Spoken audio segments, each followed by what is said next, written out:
This video is brought to you by the Deck of Many and Humblewood.net.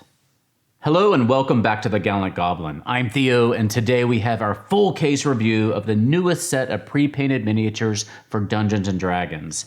This is Icons of the Realms, Volo's and Mordenkainen's Foes.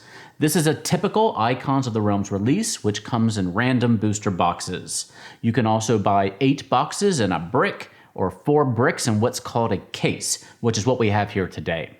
Getting a case all but guarantees getting at least one of every figure. This set features monsters found in these 2 books, Volo's Guide to Monsters and Mordenkainen's Tome of Foes.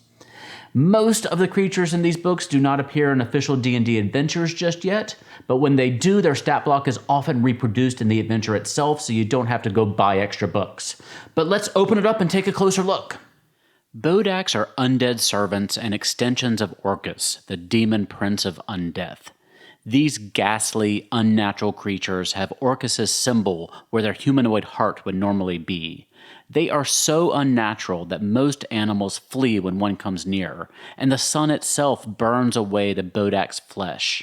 Just being near a Bodak can cause a person's skin to decay and peel away from the bone. Meeting the eye gaze of a Bodak can instantly knock a living creature unconscious. A Bodak has a CR of 6, and its stat block is found in Volo's Guide. Bodaks do appear in Ghosts of Saltmarsh and Tomb of Annihilation. Derro, a dwarfkin race that lives in the Underdark, behaves similarly to goblins, if they're not more manic. Evil creatures, they like to bully others weaker than them, but they are obsequious to those who have more power. They would have gone extinct long ago if not for their paranoia and their tendency to develop sorceress powers. Those who do develop them are called Derro savants. We had a Derro mini once before in the Icons line, in Rage of Demons. Their first stat block appeared in the Out of the Abyss adventure, but they were expanded upon in Mordenkainen's.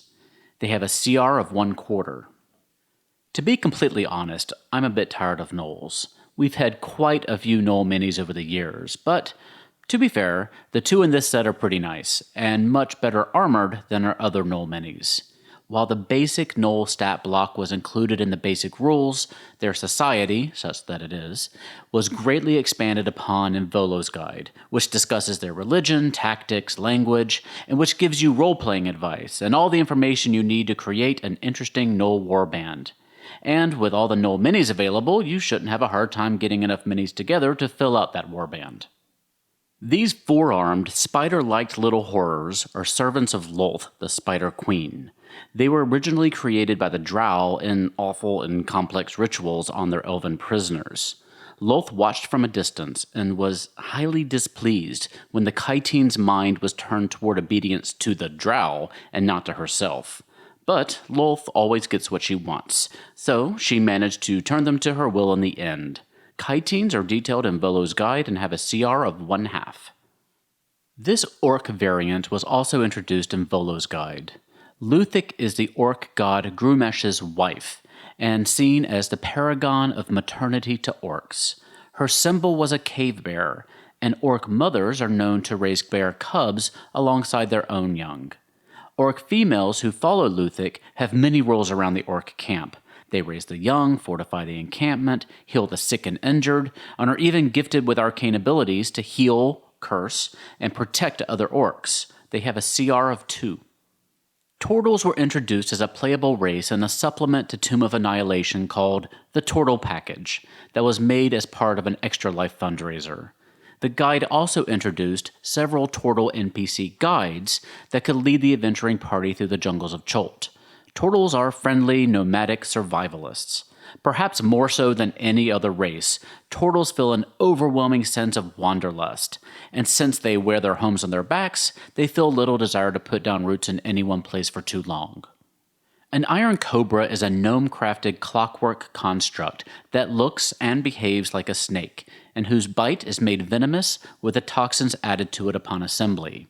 It is just one of several gnome clockwork creatures found in Mordenkainen's Tome of Foes. The Iron Cobra has magic resistance, and its bite can cause one of 3 effects. It can induce poison damage, or cause confusion or paralysis. It has a CR of 4. One appears in Ghosts of Saltmarsh. Meenlocks are corrupted Fey creatures who live in the forest. They are born when a creature in the Feywild experiences overwhelming fear. They spontaneously form in the shadows nearby, along with their own little underground lair. They use telepathy to instill frightful images into anyone nearby. Up to 4 Meenlocks can torment the same foe, and if they successfully bring his or her hit points down to 0, they transform the person into a new Meenlock. They have a challenge rating of 2. Woads are created from human sacrifice. Without going into too many bloody details, a person's heart is removed, placed into a tree, and then there's a bit about the person's blood and body, and yada yada yada, a Woad is born. This ritual is generally done by savage tribes or dark druidic circles. The victim can be willing or unwilling. The Woad that is born is supernaturally strong and well armored in its bark. It lacks free will and follows the orders of its creator, usually guarding an area of the woodland where it was created. A Woad has a CR of 5, and its stat block is in Volo's Guide. They appear in Sleeping Dragon's Wake and as a Selesnya creature in Ravnica. Cave fishers are subterranean arachnids who generally hunt small creatures like bats in underground caves. Sometimes they're raised and trained by chitines or hobgoblins and used as guards or hunting companions. But cave fishers are honestly more interesting dead than alive. Apparently, their blood is alcoholic and is used in a variety of dwarven ales, which I'm suddenly less interested in. The filaments they create can make tough, nearly invisible rope. The meat is edible, and their shells can be used to make tools, armor, and jewelry. The cave fisher stat block can be found in Volo's Guide. They have a CR of 3. Korred are chaotic neutral Fey creatures with a strong bond with the earth. In fact, they may have the most powerful connection with the earth of any Forgotten Realms creature. They can smell veins of metals and gems, feel the presence of underground caves, sense the various pathways of underground caverns, including the presence of any secret doors, hurl boulders much heavier than they are, shape stones, swim through rocks, summon earth elementals, and gain supernatural strength when standing on the ground. Also, they have magic hair that transforms into whatever material was used to cut it. Korred are detailed in Volo's Guide and have a CR of 7. Interestingly, Korred are the strongest small-sized creature by challenge rating outside of any named NPCs.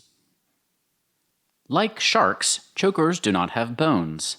Instead, their body is supported with cartilage, which makes them especially flexible, able to slip through small cracks in walls and lurk in unseen spaces, waiting for unsuspecting prey to walk by. It generally lures prey by placing the remains of their most recent kill nearby to attract the attention of any passers-by. It then extends its arms and pins its newest target against the cavern wall by the throat, restraining and choking it. They are detailed in Tales from the Yawning Portal and expanded upon in Mordenkainen's Tome of Foes. They have a CR of 1. The marvelous Meazels are humanoids who fled the material plane in misery and sought escape into the Shadowfell, where the darkness transformed them into cruel and twisted hermits. Now they live in areas where the Shadowfell presses against the material plane and ambush any travelers who happen to pass by. Their shadowy nature gives them the ability to teleport through areas of darkness, which helps them ambush their prey, whom they can bring with them through the shadows, separating them from any allies they may be traveling with. If transported in this way, the shadows curse the victim, making them easily apparent to any undead or shadow creatures nearby. Measles are detailed in Mordenkainen's Tome. They have a CR of 1. The Gnoll Pack Leader is an uncommon variant of the Gnoll figure we discussed earlier. The creature is referred to as a Gnoll Pack Lord in the Monster Manual. These Gnolls are considered champions of Yeenoghu and maintain their status with living sacrifices. They generally decorate their bodies with bloody runes or dye their fur with demonic sigils, which sometimes grants them supernatural powers by Yeenoghu himself. They prefer heavy weapons like the large war axe seen here. They have a CR of 2. Eladrin were introduced as a playable subrace for elves in Mordenkainen's Tome of Foes. They are natives to the Feywild, and each is associated with a different season, which affects their coloring and mood. Some are associated with the same season for their entire life, and others change their season to match the world around them or their current emotional state. As a player, you can change the season of your Eladrin elf after each long rest. This set contains a mini for each season. This is our Spring Eladrin. Spring is the season of merriment and celebration. Each Eladrin can phase step or magically teleport up to 30 feet as a bonus action, but you get an additional effect with the phase step depending on which season you're attuned to. As a Spring Eladrin, you can allow another willing creature you touch to phase step instead of you.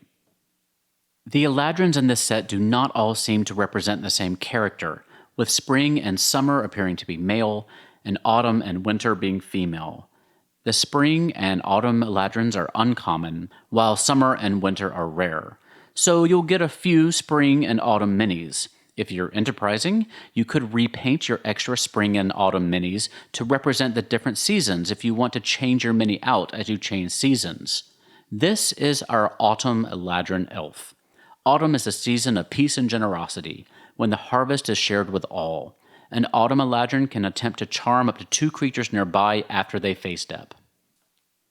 When the Drow angered the Spider Queen by creating Chitines that were loyal to them and not to her, Lolth had her revenge by corrupting the process that created Chitines, such that some of the victims were instead transformed into these more spider-like creatures known as Choldriths, who are stronger and more cunning than Chitines.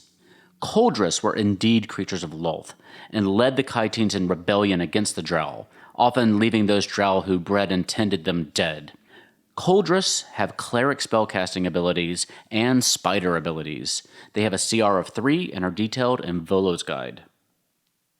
The Skull Lords are the warlords of the Shadowfell, each claiming regions as their domain. But not only do they plot against other warlords with their undead armies, they often fight against themselves. They were originally created in the aftermath of Vecna's attempt to conquer Greyhawk. When his plot went south after his warlords turned on each other, Vecna gathered them up and bound them into groups of 3, fusing them together into undead amalgamations, cursed to fight themselves forever. They are powerful foes, however. They're 13th level spellcasters with legendary actions and resistances. And they're able to summon up to 5 zombies or skeletons per turn, to a maximum of 5 active at any given time. Skull Lords are CR 15 creatures detailed in Mordenkainen's tome. Maurezhi are elves who are corrupted by the demon lord Dorasane, the king of ghouls, to become demons themselves and lead packs of ghouls and gas into war in the material world. It can consume the corpse of humanoids it slays to assume their appearance, though it begins to rot away after a few days. Its bite can drain a person's sense of self, namely their charisma, and if that score reaches 0, the victim dies and rises the next day as a ghoul. For a lower charisma character, they can be killed in 2 rounds if dice rolls come up against them.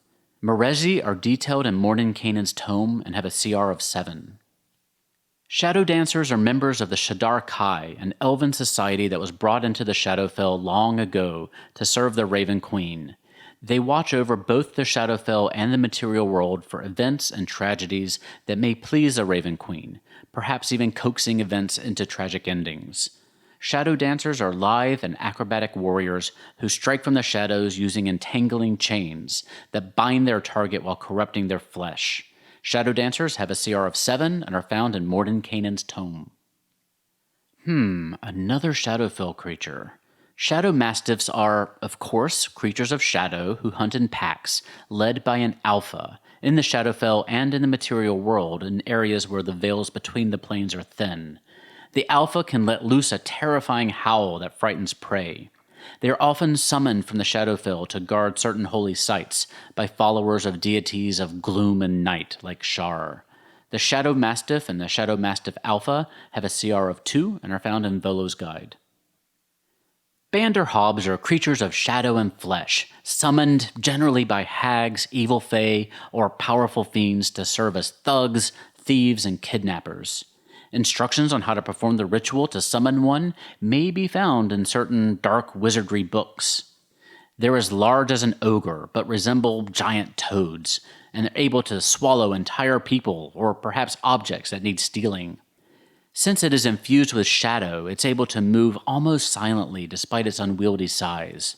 Banderhobbs generally only remain in existence for a short time, up to a few days. Banderhobbs have a CR of 5 and are found in Volo's guide. Barghests are another creature that began in Tales from the Yawning Portal and was then expanded upon in Volo's Guide. They are large fiends and shapeshifters who were created by the General of Gehenna to consume the souls of goblinoids, to deprive the goblin god of troops for his infernal army. They are born of goblins and look like goblins, but eventually they develop the ability to assume their true form, as you see here. Their mission is to consume 17 goblinoid souls by eating the bodies of their victims. They then return to Gehenna to serve the Yugoloth legions. Their status in the underlife is dependent on the importance of the goblins they kill and consume. They have a CR of 4. Ever wonder what happens to those wizards who just aren't talented enough to pull off the task of becoming liches? Many of them become Boneclaws instead. Part of the ritual to become a lich involves migrating one's soul to a prepared phylactery, but sometimes that process goes awry if the spellcaster isn't strong enough. In that case, the soul may instead seek out a new master, a humanoid somewhere nearby who has a hate-filled heart. The Boneclaw forms near that other person and is enslaved to him or her. It cannot be destroyed while its master lives, and it can only serve evil. Boneclaws appear in the adventure Divine Contention, which is part of the Essentials Kit continuation. Their stat block is in that adventure and in Mordenkainen's tome, and they have a CR of 12. Leucrottas are one of those amalgamation creatures.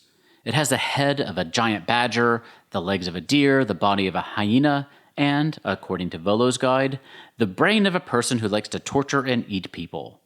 They were originally created alongside the gnolls when Yeenoghu was marching across the material plane. They are clever creatures, smarter than gnolls actually, and they often gain influence over gnoll leaders and lead from the shadows, though often they'll even agree to carry gnoll leaders into battle. They appear in Tales from the Yawning Portal and Volo's Guide to Monsters. Steel Predators are manufactured assassins created by a rogue, and now exiled, Modron, who now operates a shop in Sigil where you can have one commissioned at a steep price. It can track its prey across the plains, and once the prey has been slain, it returns to Sigil where it is broken down and its parts used for the next Steel Predator. Though things can go wrong if it suffers damage. Its most devastating attack is a stunning roar that deals a ton of thunder damage and stuns a target for a minute. Steel Predators have a CR of 16 and are found in Mordenkainen's tome. This set includes 2 troll varieties as described in Mordenkainen's tome.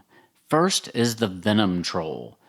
This poor bloated fellow was ravaged by massive doses of poison, which mutated him into this obese and festering monstrosity whose entire being is now infused with poison.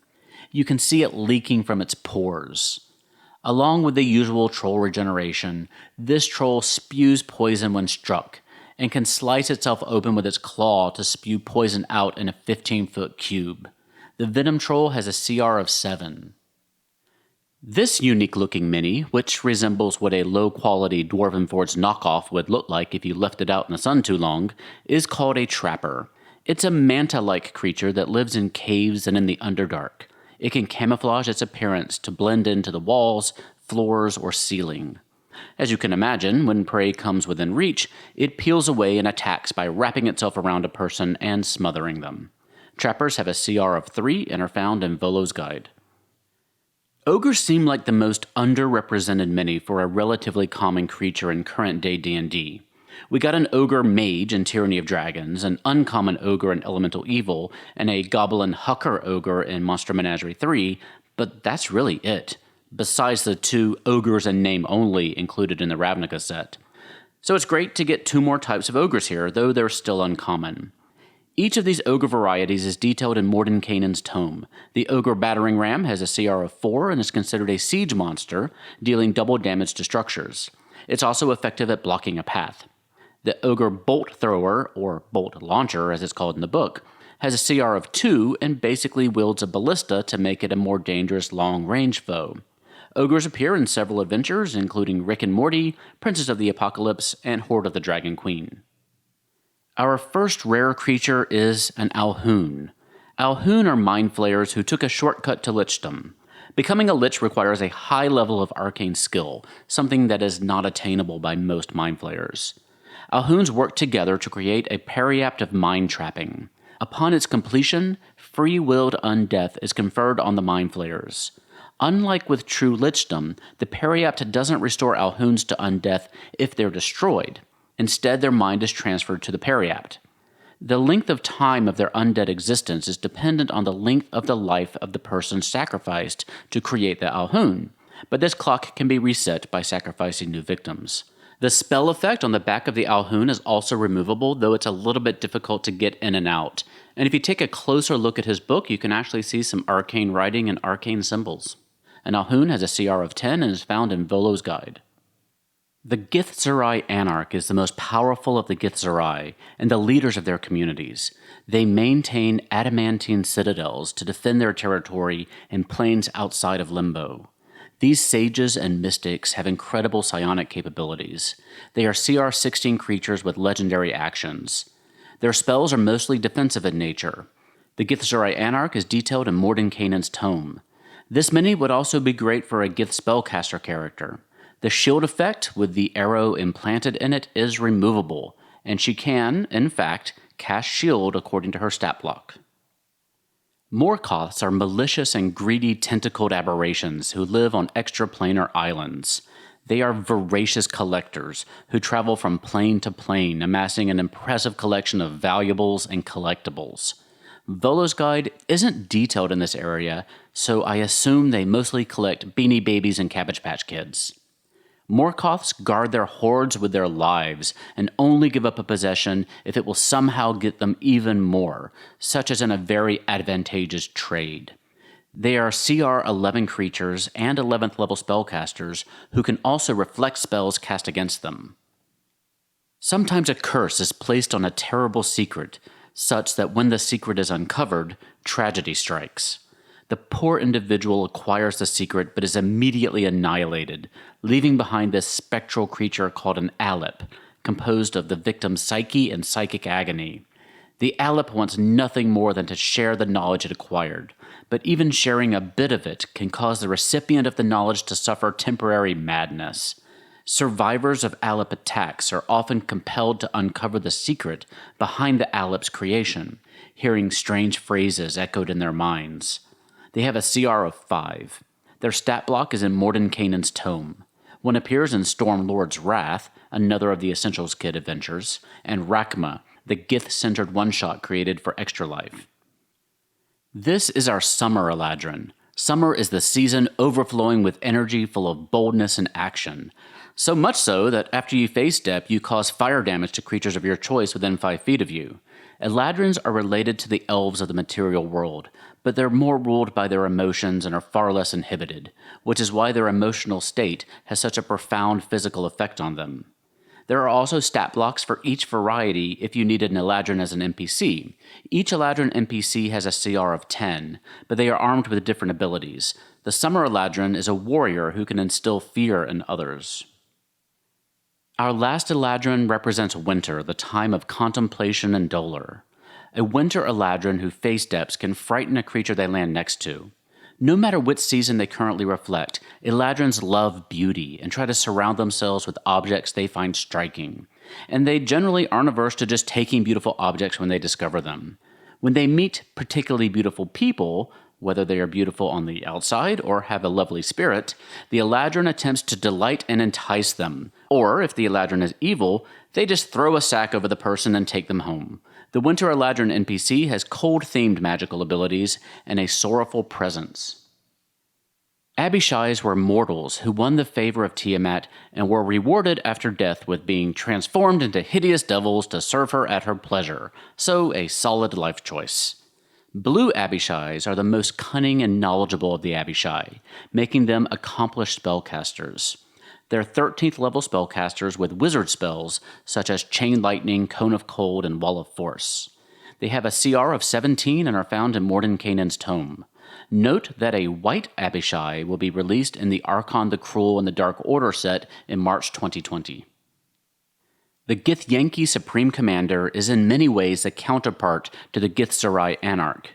The Supreme Commander leads the Githyanki armies. They typically ride red dragons into battle. They're CR 14 creatures with legendary actions. They are able to cast spells such as Mass Suggestion, Big Beast Hand, Plane Shift, and Telekinesis, and they attack with a silver sword. This mini can also be used as a player character mini. More information about the Gith is included in Mordenkainen's tome. When beholders have nightmares, bad things tend to happen. If they happen to have a dream about losing blood, a death kiss may come into being. A death kiss is a lesser beholder who has 10 long tentacles that end in a little mouth filled with teeth instead of in an evil ray-casting eye. The death kiss drains the blood of anything it can get its many mouths on.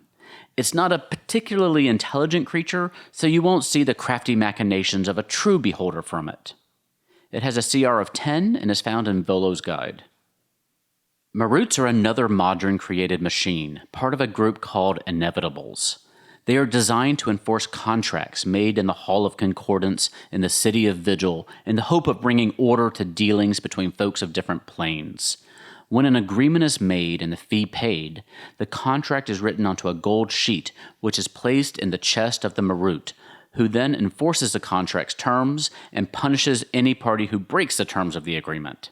It has legendary resistances and a CR of 25, which puts it on par with ancient powerful krakens and high-level archdevils.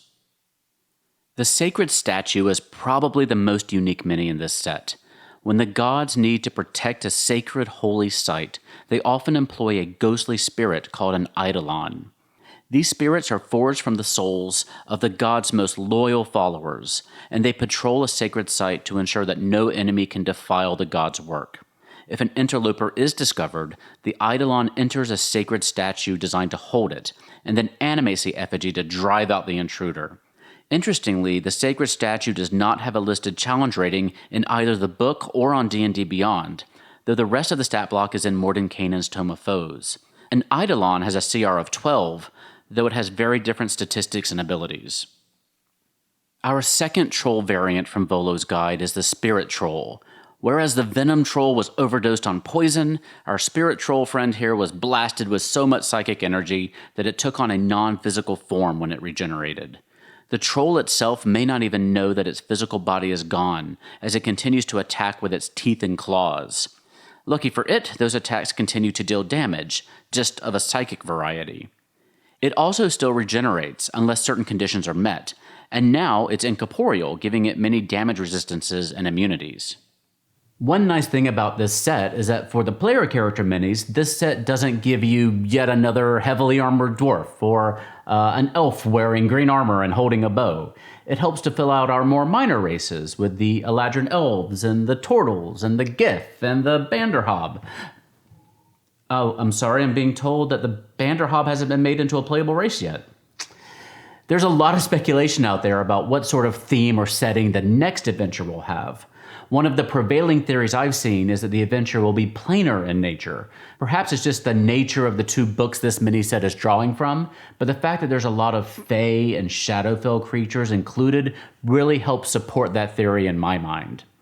Interestingly, all the creatures that originally appeared in Tales from the Yawning Portal were in one particular adventure therein, Dead and Thay. Now, nothing arrived broken in our case, though we had quite a few bent minis this time. With a sample size of one case, it's impossible to say if this was some systematic problem resulting from a change in the quality of plastic, or packaging, or logistics. It could easily be a problem relating to the heat during transportation that our particular case endured. So let me know in the comment section down below if your collections of minis in this set had a similar problem. I'm curious to hear your opinions on this set. It certainly featured a lot of really interesting and lesser-known monsters, as well as some good niche player character options. A lot of these creatures were well known from previous editions of D&D too. This is not the set to buy if you're just starting out and want those basic monsters like goblins and bugbears, but as always, WizKids has your Gnoll needs covered. This is the set to buy to give your set some diversity, to make sure that you have that one particular mini the next time your party takes an excursion to the Shadowfell or the Feywild or Limbo or Sigil. But I felt that this set lacked any minis that really took my breath away. Avernus had that amazing Zariel and the Legion Pit Fiend and the very interesting modular Nightmare in Narzugon. But Volos and Mordenkainens didn't quite seem to reach the same flashy highs, though the overall level of the quality is completely fine. The Marut was nice with the clear guard over his eye, and the Githzerai Anarch is a great player character option with its removable spell effect. And the Alhoon was also a nice addition with the arcane symbols in his book.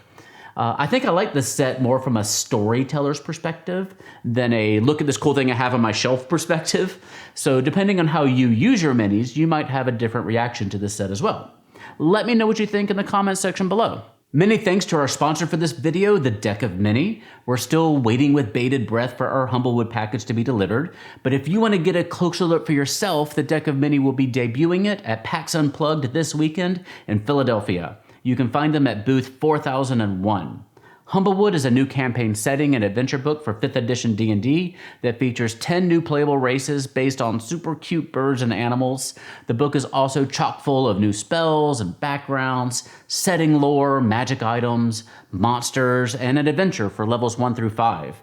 It's a great way to bring your family into the tabletop RPG hobby and tell an epic story in a unique setting. They also have maps and standees, minis, a font for coded messages to give your players, animated reference cards, and a full soundtrack. Go check it out now at humblewood.net. Thanks as always for watching. You can keep our cameras rolling by clicking the thumbs up button below, subscribing to our channel, leaving us a comment, and sharing our videos with your friends. All those little favors help us to grow our audience so we can keep the lights on. And visit us on our website, gallantgoblin.com. Thanks for your continued support, and I'll see you next time at the Gallant Goblin.